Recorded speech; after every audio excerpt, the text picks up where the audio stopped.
बिस्मिल्लाहिर्रहमानिर्रहीम। अस्सलाम वालेकुम dear students of class 10th। आज हमारा जो लेक्चर है वो वही चैप्टर नंबर 12 हाइड्रोकार्बन्स में जो हम टॉपिक डिस्कस कर रहे थे अल्केन्स, उसी से रिलेटेड है। उस दिन हमने अल्केन्स की मेथड्स ऑफ प्रिपरेशन स्टडी किए थे। आज हमने अल्केन्स की प्रॉपर्टीज़ की बात करनी है। तो हमारा जो टॉपिक बनेगा that is basically properties of alkanes. Alkanes की प्रॉपर्टीज़, करैक्टरिस्टिक्स भी कह सकते हैं, प्रॉपर्टीज़ भी कह सकते हैं, खसूसियात भी कहते हैं हम इसको उर्दू में। तो प्रॉपर्टीज़ हमेशा किसी भी केमिकल सब्सटेंस की दो तरीके से होती हैं। एक उसकी होती है जी फ़िज़िकल प्रॉपर्टीज़ होती हैं, ठीक हो गया। और दूसरी कौन सी होती हैं बेटा? Chemical properties. शाबाश। केमिकल प्रॉपर्टीज़, फ़िज़िकल प्रॉपर्टीज़ और केमिकल प्रॉपर्टीज़।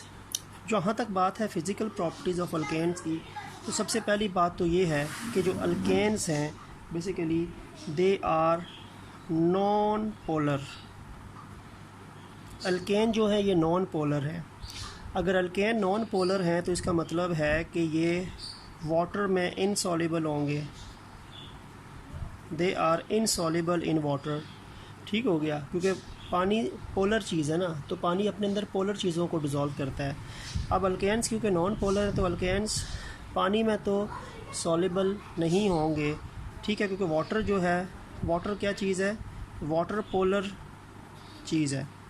तो एक नॉन पोलर चीज़ पोलर में तो सॉल्युबल नहीं हो सकती, क्योंकि लाइक डिज़ोल्व लाइक के कॉन्सेप्ट के मुताबिक पोलर चीज़ पोलर में हल होती है, नॉन पोलर में हल होती है।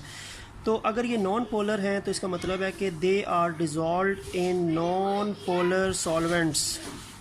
नॉन पोलर सॉल्वेंट्स, ये नॉन पोलर सॉल्वेंट्स में हल होंगे, जैसे ईथर हो गया, बेंजीन हो गया, कार्बन डाइसल्फाइड हो गया, ठीक है। तो इस तरह के सब्सटेंसेस जो नॉन पोलर होते हैं वो नॉन पोलर सॉल्वेंट्स में डिज़ोल्व होते हैं। वो पोलर सॉल्वेंट वाटर में डिज़ोल्व नहीं होते। जहाँ तक ताल्लुक़ है सेकंड चीज़ का, दूसरी प्रॉपर्टी की अगर हम बात करें तो अल्केन्स के अंदर आपको तीनों फिज़िकल स्टेट्स मिलेंगी। अल्केन की जो आपके पास, अच्छा पहले दूसरी बात यह है कि अल्केन जो होते हैं they are colourless and odourless. Alkanes के कोई भी कलर नहीं होता और ना ही इनकी कोई स्मेल होती है, ठीक हो गया। ना कोई स्मेल है और ना ही इनकी आपके पास कोई कलर आपको मिलेगा। तो ये कलरलेस और ऑर्डरलेस सब्सटेंसेस हैं। लेकिन ये कलरलेस और ऑर्डरलेस सॉलिड्स भी होते हैं, ये कलरलेस और ऑर्डरलेस लिक्विड्स भी होते हैं, और ये कलरलेस और ऑर्डरलेस गैसेस भी होती हैं। यानी ये तीनों फिज़िकल स्टेट्स में एग्जिस्ट करता है। They are basically colorless orderless gases. They are also present as colorless and orderless liquids, and they are also present as colorless and orderless solids. अच्छा, अब ये कौन से substances जो अल्केन्स के हैं वो गैसेस की फॉर्म में हैं? तो याद रखें कि जो पहले चार अल्केन हैं, कार्बन 1 से लेके कार्बन 4 तक, कार्बन 1 से लेके कार्बन 4 तक, यानी मीथेन, ईथेन, प्रोपेन और ब्यूटेन। तो मीथेन से लेके ब्यूटेन तक यानी फर्स्ट 4 जो अल्केन्स हैं वो कलरलेस और ऑर्डरलेस क्या हैं? गैसेस हैं। उसके बाद कार्बन 5 से लेके कार्बन नंबर 17 तक जो अल्केन्स बनते हैं, यानी कार्बन नंबर 5 के अल्केन से लेके कार्बन नंबर 17 तक जो अल्केन्स आएंगे वो कलरलेस और ऑर्डरलेस जो होंगे वो लिक्विड्स होंगे। और कार्बन 18 और इससे अबव जो आपके पास अल्केन्स हैं they are colourless and odourless solids. तो यानी कार्बन नंबर जो है उस पर डिपेंड करता है। तो फर्स्ट 4 अल्केन्स जो हैं वो कलरलेस ऑर्डरलेस गैसेस हैं। 5 से लेके 17 तक जो अल्केन्स आते हैं वो कलरलेस ऑर्डरलेस लिक्विड्स हैं, और कार्बन 18 और उससे अबव जो अल्केन्स आते हैं वो कलरलेस एंड ऑर्डरलेस सॉलिड्स हैं, ठीक हो गया। तो ये कुछ आपके पास इसकी प्रॉपर्टीज़ है जिसकी डिस्कशन आपकी बुक में जो है फ़िज़िकल प्रॉपर्टीज़ के टॉपिक में जो है वो हुई हुई है। अब अगर हम आते हैं इसकी केमिकल प्रॉपर्टीज़ पे आते हैं, केमिकल प्रॉपर्टीज़ पे आते हैं तो केमिकल प्रॉपर्टीज़ केमिकल रिएक्शन से लिंक होती हैं। जहाँ तक ताल्लुक़ है केमिकल प्रॉपर्टीज़ का, तो केमिकल रिएक्शन करने की जो एबिलिटी होती है वो केमिकल प्रॉपर्टीज़ उसको रिफ़्लेक्ट करती हैं। तो इसमें बेसिकली हमने केमिकल रिएक्शंस की बात करनी है, केमिकल रिएक्शंस। और केमिकल रिएक्शंस का जहाँ तक ताल्लुक़ है अल्केन्स का, तो आपको मैं ये बता दूँ, क्योंकि जो अल्केन्स हैं ये दरअसल सैचुरेटेड हाइड्रोकार्बन्स हैं, सैचुरेटेड हाइड्रोकार्बन्स हैं। अब अगर ये सैचुरेटेड हाइड्रोकार्बन्स हैं ना, क्योंकि इनमें सिंगल बॉन्ड्स हैं, कार्बन कार्बन का सिंगल बॉन्ड है, कार्बन हाइड्रोजन के भी सिंगल बॉन्ड्स हैं इर्द गिर्द जितने भी हैं, ठीक है। अगर हम बनाना शुरू करें तो सी पर और सी और एच के भी सारे सिंगल बॉन्ड्स हैं। तो ये इसका मतलब है सैचुरेटेड हाइड्रोकार्बन्स हैं। और सैचुरेटेड हाइड्रोकार्बन्स ऑलरेडी फिल होते हैं एटम्स के तरतीब के लिहाज से, बनावट के लिहाज से, क्योंकि इसमें कार्बन की जो 4 वैलेंसी या टेट्रा वैलेंसी वो सिंगल बॉन्ड्स के साथ ऑलरेडी फिल्ड है। अब सैचुरेटेड हाइड्रोकार्बन्स की नेचर की वजह से इनमें एडिशन तो हो नहीं सकती, there is no addition reactions, इनमें एडिशन रिएक्शंस तो होंगे नहीं, ठीक है। कोई चीज़ ऐड नहीं हो सकती अल्केन में। अल्केन में ऑलरेडी सिंगल बॉन्ड के साथ 4 कार्बन है बॉन्ड सिंगल बनाए हुए हैं, तो कोई चीज़ ऐड नहीं हो सकती। उसकी वैलेंसी फुली सेटिस्फाई है, ऑक्टेट रूल उसने फुली सेटिस्फाई किया हुआ है, वो यानी स्टेबल है एक तरीके से, एडिशन उसमें नहीं पॉसिबल। तो सैचुरेटेड हाइड्रोकार्बन्स के अंदर बेसिकली जब एडिशन रिएक्शन ही, तो इसमें सब्सटीट्यूशन रिएक्शन होते हैं, it undergoes substitution reactions. Substitution reaction इसमें पॉसिबल है, एडिशन रिएक्शन पॉसिबल नहीं है। सब्स्टिट्यूशन क्या होते हैं? सब्स्टिट्यूशन ये होता है कि एक आपके पास अल्केन है ना, उस अल्केन के अंदर ज़ाहिर बात है 4 बॉन्ड बने हैं कार्बन के इर्द गिर्द, वो कार्बन अपने इर्द गिर्द किसी एक एटम को रिलीज़ करे और उसके बजाय कोई दूसरा एटम आके उसको रिप्लेस करे, सब्स्टिट्यूट करे। तो सब्स्टिट्यूशन रिएक्शन ऐसा ही रिएक्शन होता है, जैसे मैं ये आपको ये CH4 बना के दिखा दिया, ये CH4 है, अल्केन का पहला मेंबर मीथेन है। अब इसमें मैं ये करता हूँ कि यहाँ से हाइड्रोजन जो है ये रिलीज़ हो और इस हाइड्रोजन को आके कोई भी चीज़ अदर देन हाइड्रोजन रिप्लेस करे। लेट्स सपोज कि इसको क्लोरीन रिप्लेस कर दे, क्लोरीन यहाँ पे आके ऐड हो, तो ये आपके पास CH3 तो रहेगा, चौथा C निकल गया, उसके बजाय Cl आ गया, ठीक हो गया, Cl ने H को रिप्लेस कर दिया। तो ये सब्स्टिट्यूशन रिएक्शन होते हैं, यानी 4 बॉन्ड सिंगल बने हैं कार्बन के, 5वां बॉन्ड कार्बन बना नहीं सकता, तो कार्बन उन्हीं 4 बॉन्डों में से किसी एक बॉन्ड में मौजूद जो H है उसको रिलीज़ करके उसके बजाय H के अलावा किसी दूसरे एटम को उसके बजाय ऐड करेगा, सब्स्टिट्यूट करेगा। तो ये सब्स्टिट्यूशन रिएक्शन कहलाते हैं कि एक एटम निकलेगा तो दूसरा एटम आके उसकी जगह लेगा। 4 एटम इर्द गिर्द कार्बन के मौजूद हैं, तब तक 5वां एटम ऐड नहीं हो सकता। तो ये सब्स्टिट्यूशन रिएक्शन करता है, एडिशन नहीं करता। इसीलिए इसकी रिएक्टिविटी जो होती है वो अल्केन्स की केमिकल प्रॉपर्टीज़ या केमिकल रिएक्शंस कम होते हैं because of only substitution reaction ability, ठीक है। अब अगर इसकी केमिकल प्रॉपर्टीज़ में हम 2 रिएक्शंस हैं जिनकी बात आपकी बुक में हुई है, उनको डिस्कस करते हैं। तो पहला रिएक्शन जो आपकी बुक में मेंशन है that is halogenation. Halogenation, halogenation ज़ाहिर बात है हैलोजन से रिलेटेड है, हैलोजन, ये हैलोजन से रिलेटेड है आपके पास, ठीक है। और halogens group 7A periodic table का जो है उसका हिस्सा है, जिसमें फ्लोरीन, क्लोरीन, ब्रोमीन, आयोडीन और एसिटीन भी होती है, लेकिन ये 4 जो है वो ज़्यादा कॉमन है। इनमें से याद रखें आपके ये 2 जो है ना, ये ज़्यादा रिएक्शंस में यूज़ होते हैं, क्योंकि फ्लोरीन जो है ना इसके रिएक्शन बहुत ज़्यादा फास्ट होते हैं, बहुत फास्ट रिएक्शंस होते हैं। आयोडीन के रिएक्शंस बहुत ज़्यादा स्लो होते हैं, लेकिन इन दोनों के रिएक्शन जो होते हैं वो मॉडरेट होते हैं, दरमियाने से करके होते हैं। तो हमने रिएक्शंस में उन्हीं को यूज़ करना है जो मॉडरेट स्पीड के साथ रिएक्ट करें, क्योंकि बहुत फास्ट जो होते हैं वायलेंट रिएक्शन वो भी सही नहीं रहते, और जो बहुत स्लो रिएक्शन होते हैं वो भी फिजिबल नहीं होते। तो इसी के लिहाज से अगर हम बात करें, रिएक्टिविटी भी हैलोजन्स की ऐसी ही होती है। फ्लोरीन की रिएक्टिविटी ज़्यादा होती है, फिर क्लोरीन की रिएक्टिविटी होती है, फिर आयोडीन की रिएक्टिविटी होती है, ब्रोमीन की होती है 3rd नंबर पे, और फिर जो होती है वो आयोडीन की होती है। तो ये इसीलिए बात होती है कि इनके जो रिएक्शंस होते हैं, रिएक्शन रेट्स जो होते हैं वो सबसे ज़्यादा फ्लोरीन के हाई होते हैं, फिर क्लोरीन के दूसरे नंबर पे, ब्रोमीन के थर्ड नंबर पे, आयोडीन के स्लोएस्ट होते हैं सबसे ज़्यादा। तो ऑर्डर्स ऑफ रिएक्टिविटी जो होती है ना, order of reactivity of halogens fluorine, chlorine, bromine, iodine इस तरह चलती है, क्योंकि उनके रिएक्शंस की स्पीड के हिसाब से ये चीज़ बनती है, ठीक है। और वो इलेक्ट्रोनेगेटिविटी पे भी डिपेंड करती है, क्योंकि फ्लोरीन की इलेक्ट्रोनेगेटिविटी ज़्यादा है, 4 होती है, सबसे हाईएस्ट है पीरियोडिक टेबल में एलिमेंट्स में, तो इसीलिए इसकी रिएक्टिविटी किसी दूसरी एलिमेंट के साथ डिफरेंस ऑफ इलेक्ट्रिविटी ज़्यादा है, तो वो फिर फास्ट रिएक्शन उसका शो होता है, ठीक है।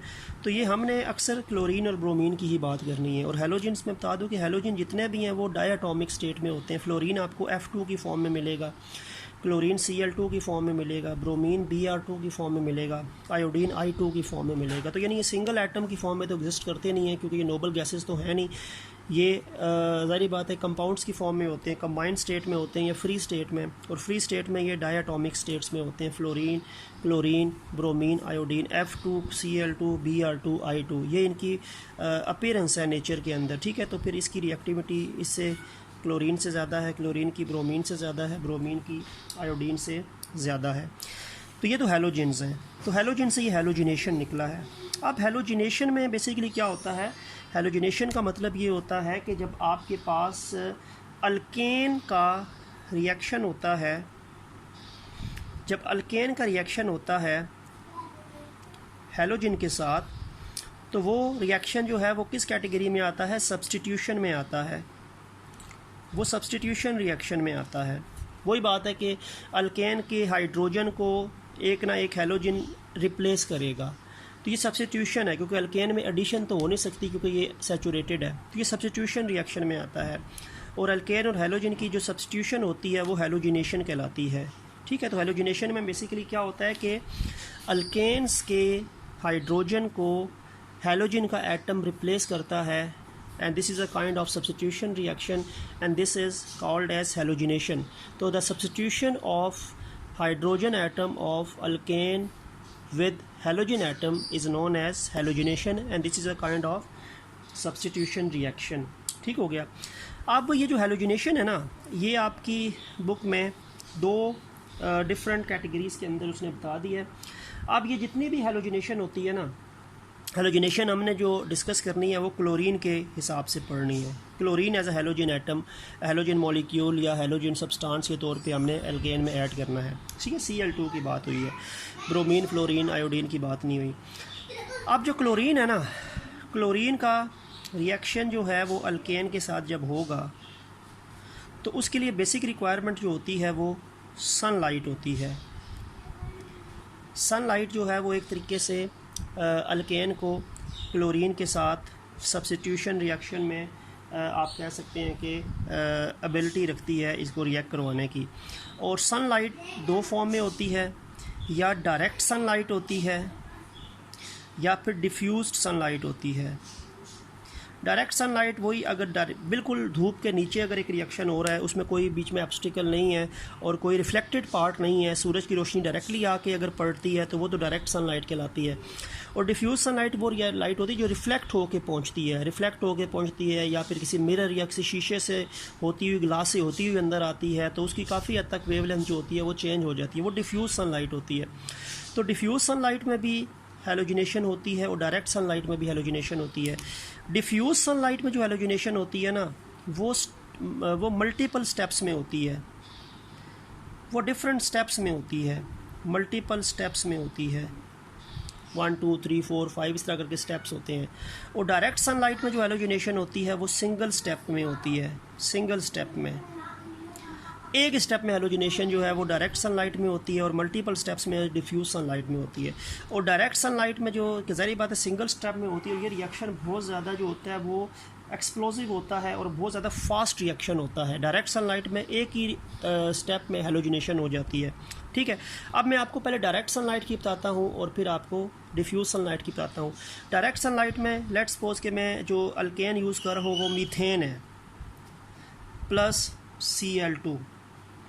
डायरेक्ट सनलाइट मैं लिख देता हूँ जी, डायरेक्ट सनलाइट। अब डायरेक्ट सनलाइट में एकदम क्या होगा, ये जो H और Cl आपस में रिएक्ट करके HCl बन जाएंगे, पीछे जो होगा वो कार्बन जो होगा वो निकल जाएगा, कार्बन रिलीज़ हो जाएगा और कार्बन अपने हाइड्रोजन को Cl को डोनेट कर देगा। और इसको अगर हम बैलेंस करें तो ये CH4 है, तो उसके लिए हमें यहाँ पे 4 लगाना पड़ेगा और यहाँ पे 2 लगाना पड़ेगा। तो ये रिएक्शन जो है वो बैलेंस हो गया और ये रिएक्शन एक ही स्टेप में हो गया। डायरेक्ट सनलाइट में मीथेन जो अल्केन है, ये मीथेन है अल्केन का फर्स्ट मेंबर, क्योंकि हम अल्केन की प्रॉपर्टीज़ पढ़े हैं ना। तो अल्केन का फर्स्ट मेंबर मीथेन क्लोरीन के साथ डायरेक्ट सनलाइट में रिएक्शन करता है, तो एक ही स्टेप में होता है। ये रिएक्शन बहुत ज़्यादा फास्ट होता है, वायलेंट होता है, एक्सप्लोसिव होता है। इसमें कार्बन बनती है, साथ HCl बनता है, ठीक है। तो ये रिएक्शन जो है वो सिंगल स्टेप में होता है डायरेक्ट सनलाइट के अंदर। तो अगर हम बात करते हैं अब डिफ्यूज सनलाइट की, जैसे मैंने आपको बताया कि डिफ्यूज सनलाइट में जो हेलोजिनेशन होती है वो मल्टीपल स्टेप्स में होती है और वो हर स्टेप में हाइड्रोजन निकलता जाएगा अल्केन से और उसको हेलोजन का एटम रिप्लेस करता जाएगा। वो प्रॉपर सब्स्टिट्यूशन होती है।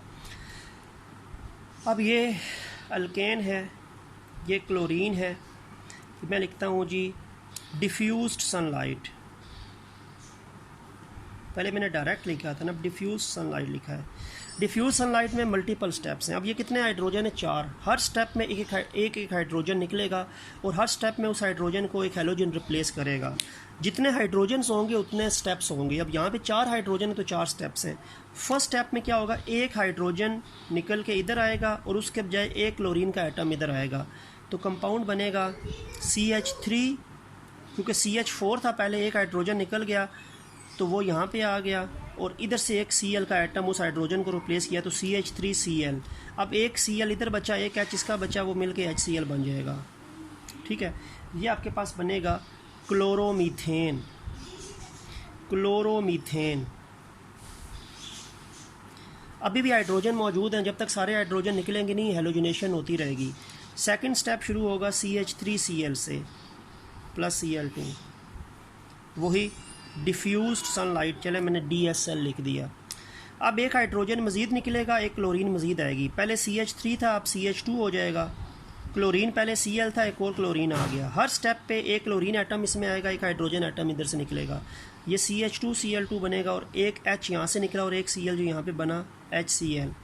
इसका नाम है डाई क्लोरोमीथेन। अभी भी हाइड्रोजन 2 मौजूद है तो 2 स्टेप्स मज़ीद हो सकते हैं।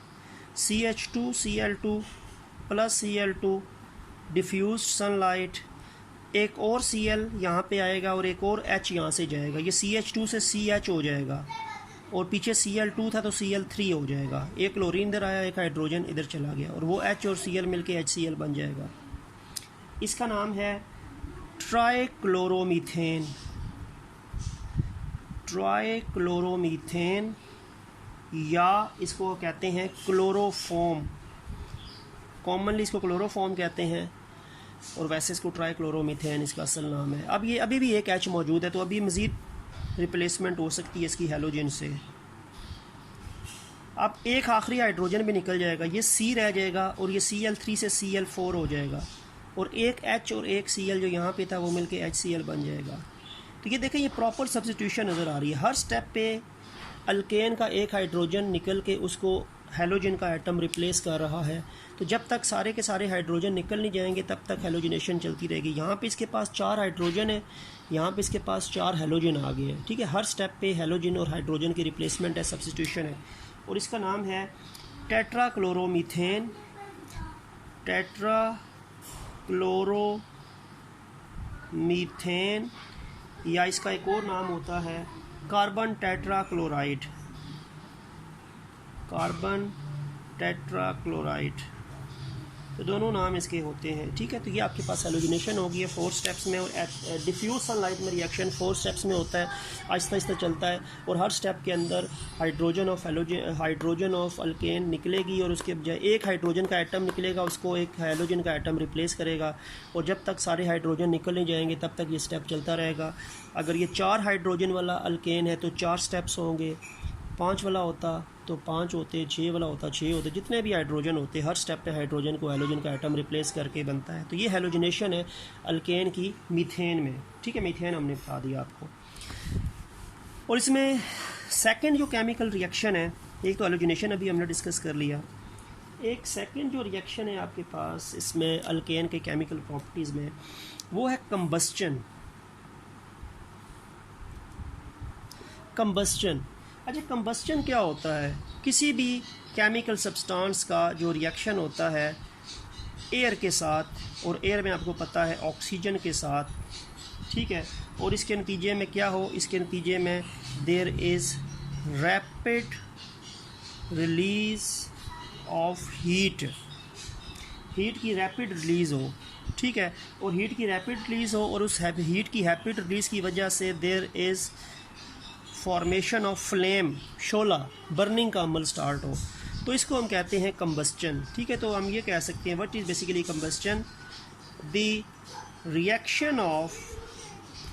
Reaction of any substance with air और ऑक्सीजन, क्योंकि एयर में ऑक्सीजन मौजूद है ना, किसी भी सब्सटेंस का हवा के साथ या ऑक्सीजन के साथ रिएक्शन जिसके नतीजे में बेतहाशा हीट रिलीज़ हो, और वो हीट इतनी ज़्यादा हो कि वो एक फ्लेम को क्रिएट करे, एक शोले को क्रिएट करे, एक फायर को क्रिएट करे, इसको कंबस्चन कहते हैं। इसको अक्सर burning in the presence of oxygen भी कहते हैं, कंबस्चन को burning in the presence of oxygen, क्योंकि एक चीज़ हवा की मौजूदगी में या ऑक्सीजन की मौजूदगी में जल रही होती है, उसको भी कंबस्चन बोलते हैं। तो होता बेसिकली यही चीज़ है, एयर में मौजूद ऑक्सीजन जो होती है, क्योंकि ऑक्सीजन आपको पता है हेल्प करती है बर्निंग में, तो किसी भी सब्सटेंस को जिसमें यानी आग पकड़ने की एबिलिटी होती है, वो एयर ऑक्सीजन की मौजूदगी में बर्न होता है, रिलीज़ करता है हीट और फ्लेम क्रिएट होता है, तो ये कंबस्चन कहलाती है। अब कंबस्चन जो है ना, उसकी दो कैटेगरीज़ हैं। अल्केन में अगर हम बात करें तो कंबस्चन, एक कंप्लीट कंबस्चन होती है और एक इनकम्प्लीट कंबस्चन होती है। कंप्लीट कंबस्चन तब होती है जब आपके पास ऑक्सीजन जो है, हवा में जो ऑक्सीजन है, अगर ये एक्सेस अमाउंट में मौजूद है, अगर ऑक्सीजन ज़्यादा मिकदार में मौजूद है ना, एक्सेस मिकदार में मौजूद है, तो वो कंप्लीट कंबस्चन होगी। और अगर ऑक्सीजन आपके पास कम मिकदार में मौजूद है, लिमिटेड मिकदार में मौजूद है, तो वो इनकम्प्लीट कंबस्चन होगी, ठीक है। तो यानी अल्केन की जो कंबस्चन है, अल्केन की कंबस्चन कंप्लीट भी हो सकती है, इनकम्प्लीट भी हो सकती है। और अगर अल्केन की कंप्लीट कंबस्चन होती है ना, ऑक्सीजन की एक्सेस सप्लाई की मौजूदगी में, तो आपके पास प्रोडक्ट्स क्या बनते हैं, उसके प्रोडक्ट्स में फ़र्क है इनमें। उस टाइम आपके पास प्रोडक्ट्स होंगे कार्बन डाइऑक्साइड, ठीक हो गया, और वाटर।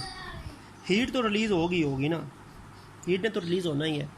और अगर कम इनकम्प्लीट कंबस्चन होती है अल्केन की, तो फिर प्रोडक्ट्स तब्दील होते हैं। उस टाइम कार्बन बनेगा, ठीक हो गया, कार्बन मोनोऑक्साइड गैस बनेगी, वाटर बनेगा, ठीक है, और उसके नतीजे में जो होगी वो लेस हीट रिलीज़ होगी, हीट जो होगी वो कम रिलीज़ होगी, हीट ज़्यादा रिलीज़ नहीं होगी। तो कंबस्चन कंप्लीट भी हो सकती है, इनकम्प्लीट भी हो सकती है। कंप्लीट कंबस्चन में कार्बन डाइऑक्साइड बनती है, इनकम्प्लीट कंबस्चन में कार्बन मोनोऑक्साइड बनती है, जो एक पॉइजनस गैस होती है। तो अब हम इन दोनों रिएक्शंस की बात कर लेते हैं, कंप्लीट और इनकम्प्लीट कंबस्चन में। हम अल्केन वही यूज़ कर लेते हैं, हम अल्केन यूज़ कर लेते हैं, कौन सा वाला, मीथेन, हम मीथेन ही यूज़ करते हैं। अब देखें, ये मीथेन है, मीथेन हो गया, ये ऑक्सीजन है, और ऑक्सीजन की आपके पास एक्सेस सप्लाई है, तो इसका मतलब है ये कंप्लीट कंबस्चन है। ये आपके पास कौन सी कंबस्चन है, कंप्लीट कंबस्चन है। कंप्लीट कंबस्चन, ऑक्सीजन की एक्सेस सप्लाई, इसके नतीजे में आपके पास बनेगा carbon dioxide, water and heat. और अगर इस रिएक्शन को बैलेंस करें, तो बैलेंस करने के लिए यहाँ पे 2 लगाना पड़ेगा और यहाँ पे 2 लगाना पड़ेगा, रिएक्शन आपका बैलेंस हो जाएगा। कंप्लीट कंबस्चन में ऑक्सीजन ज़्यादा मिकदार में है और कार्बन डाइऑक्साइड बना, वाटर बना, और एक्सेस हीट जो है वो रिलीज़ होगी, ठीक है। और अगर मैं इनकम्प्लीट कंबस्चन की बात करूँ, इनकम्प्लीट कंबस्चन की बात करूँ, तो यही अल्केन है, यही ऑक्सीजन है, लेकिन ऑक्सीजन जो है वो लिमिटेड मिकदार में है, कम मिकदार में है, ठीक है। तो उसके नतीजे में कार्बन है, कार्बन मोनोऑक्साइड है, वाटर है, और लेस हीट है। वो लेस हीट को अक्सर लिखा नहीं जाता, ठीक है। और इसको बैलेंस कर लें तो बैलेंस करने के लिए यहाँ पे 3 है, यहाँ पे 4 है, यहाँ पे 2 है और यहाँ पे 6 है। तो बैलेंस करने के लिए वो इस तरह आप बैलेंस कर सकते हैं। लेकिन प्रोडक्ट मेन क्या है, जब ऑक्सीजन कम मिकदार में है तो इनकम्प्लीट कम्बस्टन है, उस टाइम आपके पास कार्बन मोनोऑक्साइड बनेगी, कार्बन बनेगा, यानी जिसको हम कहते हैं कार्बन, इसको हम कह सकते हैं, we can call it as coke कह सकते हैं, अकेला कार्बन है और साथ वाटर की फॉर्मेशन होगी। ठीक है, तो ये इनकम्प्लीट कम्बस्टन में कार्बन मोनोऑक्साइड एक पॉइजनस गैस बनती है, कंप्लीट कम्बस्टन में कार्बन डाइऑक्साइड बनती है। ठीक है, वो एक पॉइजनस गैस एज सच नहीं होती। ठीक है, तो ये दोनों प्रोडक्ट्स में फ़र्क आ जाएगा कंप्लीट इनकम्प्लीट कम्बस्टन में। ठीक है, और हमेशा जो लाइटर अल्केन्स होते हैं, ये लाइटर अल्केन्स हैं ना, शुरू के अल्केन्स हैं, मीथेन, इथेन, लाइटर अल्केन्स। और लाइटर अल्केन्स की अक्सर कम्बस्टन जब होती है तो वो फ्यूल के तौर पे उनसे हीट जो है वो रिलीज़ होती है। ठीक है, अगर जितना आप बढ़ाते जाएंगे अल्केन्स को, हैवी अल्केन्स यूज़ करेंगे तो उनका फ्यूल के तौर पे आप कह सकते हैं यूजेज जो है वो कम है, क्योंकि अगर आप लाइटर अल्केन्स की कम्बस्टन करेंगे तो वो एज अ फ्यूल के तौर पे एफिशिएंटली इसलिए यूज़ हो सकती है कि उनके अंदर जो कम्बस्टन होती है वो कंट्रोल होती है, कम्बस्टन कंट्रोल होती है। ठीक है, तो बात यह है कि अगर आपके पास लाइटर अल्केन्स हैं, छोटे अल्केन्स हैं, स्टार्टिंग वाले जो अल्केन्स हैं, उनकी अगर आप कम्बस्टन करेंगे तो वो फ्यूल के तौर पे एफिशिएंटली यूज़ हो सकते हैं, क्योंकि वो उनकी कम्बस्टन कंट्रोल होती है, बहुत ज़्यादा हीट नहीं होती जिसको अनकंट्रोल किया जा सके, इतनी हीट होती है कि हम कंट्रोल अमाउंट में उसको एज अ फ्यूल के तौर पे यूटिलाइज़ कर सकते हैं। ठीक है, और उनकी पर ग्राम हीट की प्रोडक्शन ज़्यादा होती है और ये चीप यानी सस्ते होते हैं और आसानी से अवेलेबल होते हैं। ये जो लोएस्ट या आप कह सकते हैं कि जो लाइटर अल्केन्स होते हैं, तो इनको ज़्यादा फ्यूल के तौर पे यूज़ किया जाता है। ठीक है, और बिल्कुल लास्ट में जो अल्केन का टॉपिक है that is basically uses of methane. Methane के यूजेस, मीथेन क्या है, मीथेन यही है आपके पास CH4 अल्केन का फर्स्ट मेंबर मीथेन। तो मीथेन के 3 यूजेस हैं। आपको पता है कि मीथेन हमारे घरों में जो कुदरती गैस होती है, नेचुरल गैस, वो मीथेन ही होती है। तो it is used as a domestic fuel, जिसको सुई गैस कहते हैं। ये जो सुई गैस होती है ना, ये बेसिकली डोमेस्टिक फ्यूल के तौर पे ये मीथेन गैस होती है। मीथेन गैस में तकरीबन 85% जो है, ये सुई गैस में, नेचुरल गैस में 85% जो है वो मीथेन ही होता है। ठीक है, तो ये हमारे घरों में जो गैस होती है सुई गैस, वो मीथेन ही है, वो डोमेस्टिक फ्यूल के तौर पे यूज़ होती है। अगर हम इसको कॉम्प्रेस्ड करें तो ये क्या बन जाती है, CNG, कॉम्प्रेस्ड नेचुरल गैस बन जाती है। और कॉम्प्रेस्ड नेचुरल गैस कहाँ पे फ्यूल के तौर पे यूज़ होती है, ऑटोमोबाइल्स, गाड़ियों में डाली जाती है। ठीक है, और थर्ड पॉइंट ये है कि बहुत ज़्यादा सुई गैस या मीथेन गैस की यूजेज जो होती है एज अ फ्यूल के तौर पे फर्टिलाइज़र इंडस्ट्री, फर्टिलाइज़र, ये खाद की जो सनत होती है वो सबसे ज़्यादा गैस को यूटिलाइज़ करती है इंडस्ट्री के अंदर। अगर हम यूटिलाइजेशन की बात करें नेचुरल गैस की, तो फर्टिलाइज़र इंडस्ट्री में फ्यूल के तौर पे, CNG में फ्यूल के तौर पे गाड़ियों में, और घरों में जो फ्यूल के तौर पे गैस होती है वो मीथेन ही है। तो ये मीथेन के 3 कॉमन यूजेस जो हैं ये हो सकते हैं। तो यहाँ पे हमारा अल्केन का टॉपिक एंड हो गया। नेक्स्ट लेक्चर जो होगा वो हम अल्कीन का स्टार्ट करेंगे। ठीक है, और होप कि आपको अल्केन की प्रॉपर्टीज़, केमिकल रिएक्शंस और साथ मेथड ऑफ प्रिपरेशन का कॉन्सेप्ट क्लियर हो गया होगा। तो नेक्स्ट लेक्चर तक के लिए अल्लाह हाफिज़।